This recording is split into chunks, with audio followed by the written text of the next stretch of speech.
وأصحابه أجمعين. أما بعد فأعوذ بالله من الشيطان الرجيم. بسم الله الرحمن الرحيم. والعصر إن الإنسان لفي خسر إلا الذين آمنوا وعملوا الصالحات وتواصوا بالحق وتواصوا بالصبر. صدق الله مولانا العظيم وصدق رسوله النبي الكريم الأمين الرؤوف الرحيم. الصلاة والسلام عليك يا سيدي يا رسول الله وعلى آلك وأصحابك يا سيدي يا حبيب الله.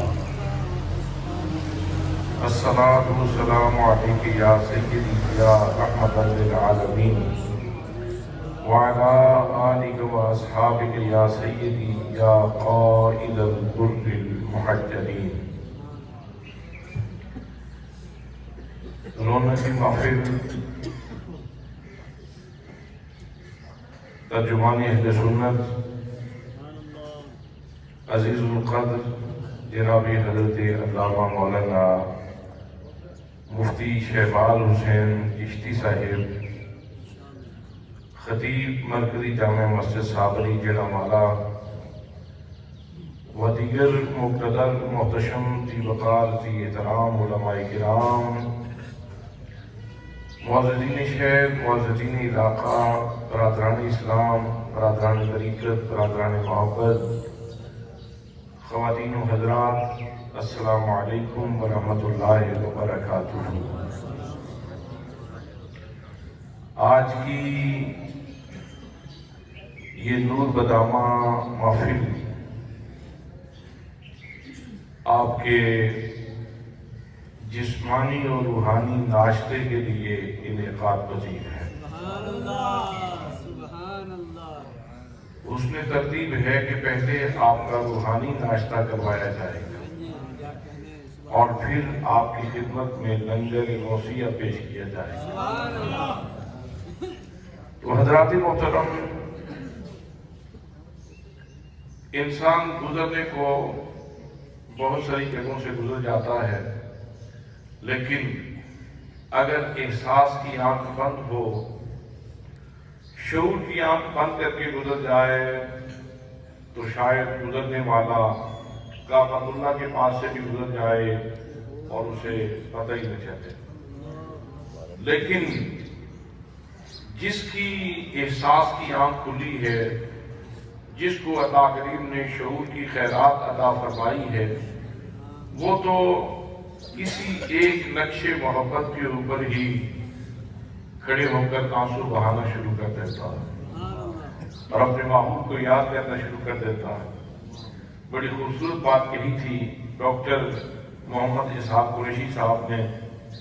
ان سے پوچھا گیا کہ آپ نواب ریاست ضیاء الامت حضرت جسٹس پیر محمد کرم شاہ الازہری رحمۃ اللہ تعالیٰ علیہ میں مابہم امتیاز کیا چیز دیکھتے ہیں، منفرد چیز کیا دیکھتے ہیں؟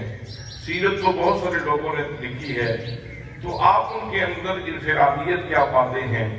تو وہ فرمانے لگے کہ پیر محمد کرم شاہ کا امتیاز یہ ہے کہ وہ سیرت لکھتے ہوئے، بیان کرتے ہوئے اگر کہیں ان کی نظر پڑ گئی کہ محمد مصطفیٰ صلی اللہ علیہ وسلم بلال کے کندھے کے اوپر ہاتھ رکھ کے کھڑے ہیں اور ان سے گفتگو کر رہے ہیں، تو پیر محمد کرم شاہ وہاں سے ویسے ہی گزر نہیں جاتے، پھر بہت دھیان سے دیکھ کے گزرتے ہیں ہاتھ رکھا کس نے ہے، گفتگو کس کے ساتھ ہو رہی ہے۔ اس لیے حضرات محترم، آج کی یہ شعور افزا محفل دراصل شعور کے دریچے کھولنے کے لیے ہے اور احساس کی دنیا میں ایک نئی زندگی کی لہر دوڑانے کے لیے ہے۔ میرے دوستوں، میرے بھائیوں، یہ جو قرآن مقدس کی ایک سورہ مبارکہ میں نے تلاوت کرنے کا شرف حاصل کیا ہے، یہ ہماری روحانی غذا ہے، روحانی غذا ہے۔ جناب سیدنا حضرت آدم علیہ السلام سے لے کر کے نبی مکرم صلی اللہ علیہ وسلم تلک جتنے انبیاء کرام تشریف لائے اللہ کریم نے سب کی امتوں کو روحانی رزق عطا فرمایا ہے۔ روحانی پاکیزگی کے لیے اللہ کریم نے ان کو روحانی رزق عطا فرمایا ہے، لیکن باقی جتنے انبیاء کرام تشریف لائے جناب سیدنا آدم علیہ السلام کے ماننے والوں کے لیے رزق روحانی تو اترا، لیکن صحیفے تختیوں کے اوپر تھے، تختی کے اوپر رکھ کے جو ہے وہ ان کے روحانی رزق کا اہتمام کیا گیا۔ جناب سیدنا حضرت نوح علیہ السلام کے ماننے والوں کے لیے روحانی رزق تختیوں پہ رکھا گیا۔ جناب سیدنا ابراہیم علیہ السلام کے ماننے والوں کے لیے روحانی رزق تختیوں پہ رکھا گیا۔ زبور تختیوں پہ تھی، تورات تختیوں پہ تھی، اور انجیل تختیوں پہ تھی۔ جتنے انبیاء کرام تشریف لائے ان کے ماننے والوں کے لیے روحانی رزق کا اہتمام تو کیا گیا، لیکن تختیوں پہ رکھ کے ضیافت کی گئی۔ ایک امت محمدیہ وہ خوشبخت امت ہے کہ جن کا روحانی رزق اللہ کریم نے تختیوں پہ رکھ کے ان کو عطا نہیں فرمایا۔ فرمایا فَإِنَّهُ نَزَّلَهُ عَلَىٰ قَلْبِكَ، اے محبوب ہم نے آپ کی امت کا روحانی رزق یہ تختیوں پہ نہیں رکھا، ہم نے آپ کے قلب منیر کے اوپر اس کو نازل کیا، قلب منیر کے اوپر نازل کیا ہے۔